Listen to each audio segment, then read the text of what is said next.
राम जी कहते हैं केवट जी नाव लाओ। केवट जी कहते हैं नहीं लाऊंगा। और जैसे ही ये शब्द सुनते हैं लक्ष्मण जी कि नहीं लाऊंगा, देखिए जब निषाद राज जी के यहाँ से आते हैं तो राम जी तो भगवान हैं, उनको तो सब पता है। तो कहते हैं देखो लक्ष्मण, मैं क्या करता हूँ कि अभी मैं व्यवस्था करता हूँ पार उतरने की, और आप देखो और सीखो कि आगे के लिए कैसी व्यवस्था करनी है। अब जब राम जी नाव मांगे और केवट जी कर दिए मना। जैसे ही मना किए लक्ष्मण जी हंसने लगे। भैया आप बोले व्यवस्था करता हूँ, इसी तरह से व्यवस्था करेंगे। आप मांग रहे हैं ना तो कह रहे हैं नहीं लाऊंगा, उधर कह रहे हैं सुमंत जी को कि जाओ जाओ तो वो जा नहीं रहे, और केवट जी को कह रहे आओ आओ तो आ नहीं रहे।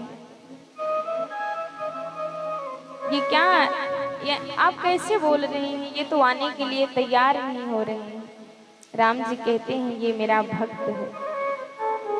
तो लक्ष्मण जी कहते हैं अच्छा, तो आपके इसी प्रकार के भक्त हैं जो आपकी बात नहीं मानते।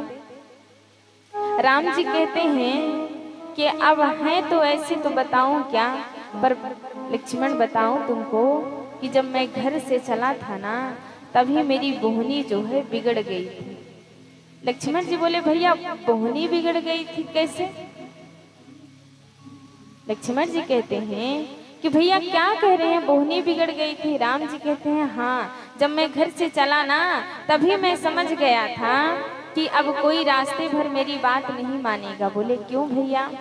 बोले अच्छा ये बताओ, जब मैं घर में था लक्ष्मण तुमको मना किया तो तुम माने क्या? लक्ष्मण जी बोले भैया माना तो नहीं। तो बोले सीता आपको मैंने मना किया तो आप मानी क्या कि मेरे साथ ना आइए? सीता जी कहती है प्रभु माने तो नहीं। तो बोले जब अपने घर के लोग अपनी बात नहीं मान रहे हैं तो मैं बाहर वाले से क्या उम्मीद करूं?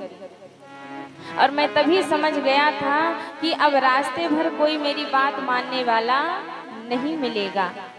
अब लक्ष्मण जी कहते हैं अब भैया जब भक्त है तो भक्त को तो भगवान की बात माननी चाहिए।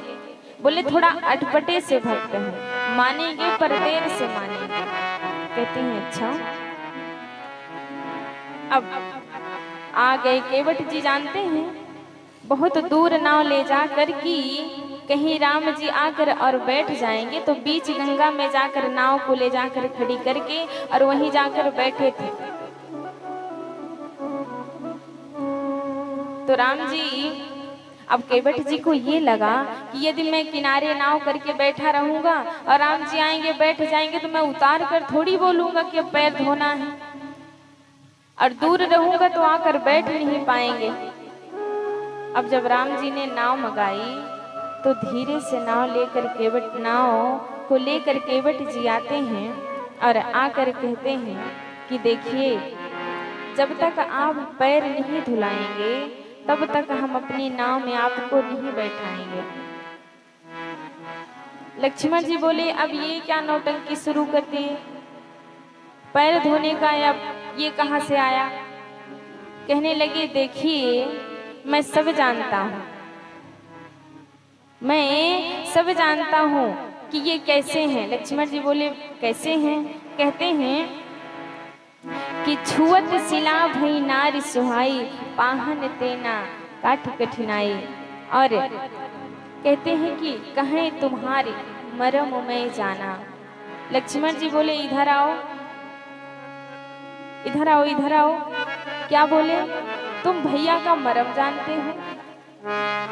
ये बताओ आज तक मैं जब छोटा था और आज बड़ा हो गया वन में भैया के साथ आ गया, मुझे तो इनका कोई मरम नहीं पता चला, और तुम क्या कह रहे हो कि भैया का मरम पता चल गया है?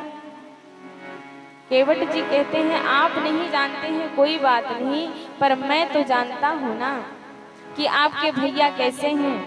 बोले कैसे हैं? बोले एक बार वो पत्थर को छुआ था तो नारी नहीं बन गई थी।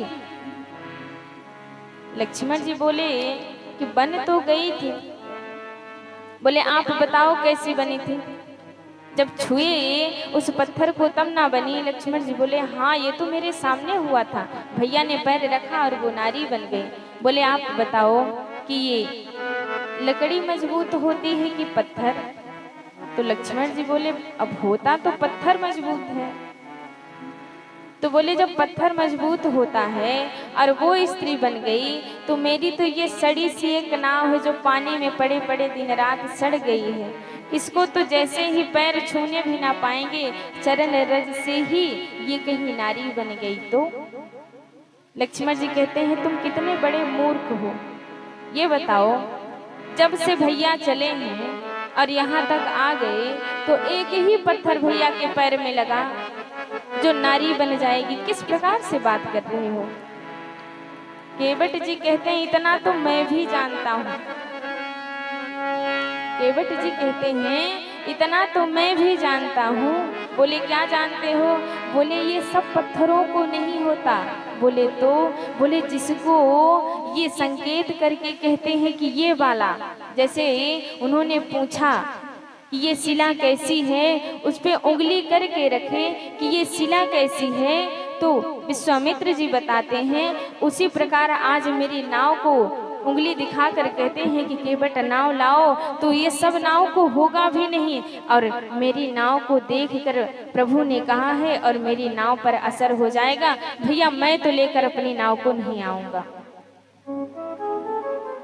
लक्ष्मण जी बोले ये कैसी अटपटी अटपटी बातें कर रहे हो, मुझे तो कुछ समझ नहीं आ रहा है। बोले समझ में आए या ना आए, पर देखिए जब तक मैं पैरों को धोऊंगा नहीं तब तक मैं नाव में चढ़ाने वाला नहीं हूँ। कहीं मेरी नाव को कुछ हो गया तो मैं क्या करूँगा? मेरी नाव को कुछ हो जाएगा तो ये बताइए, मैं एक नारी का खर्चा, एक पत्नी का खर्चा तो उठा नहीं पा रहा हूँ। अब आप रखो पाओ और दूसरी नारी हो जाए। पद धोय पद कमल धोय चढ़ाय नाभ नाथ उतराय जहाँ मोहि राम राहुल आन दशरथ सपथ सब मोहि राम राहुल आन दशरथ सपथ सब साची कहूँ बरु तीर मारहु लखन पर जब लगे न पाय पथरी हो बरु तीर मारहु लखन जब न पाय पथरी हो तब लगी न तुलसीदास नाथ कृपाल पार उतारे हो। कहते हैं केवट जी सुन के बट के प्रेम लपेटे अटपटे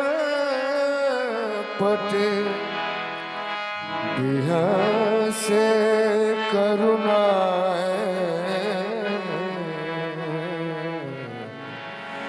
चितय जान की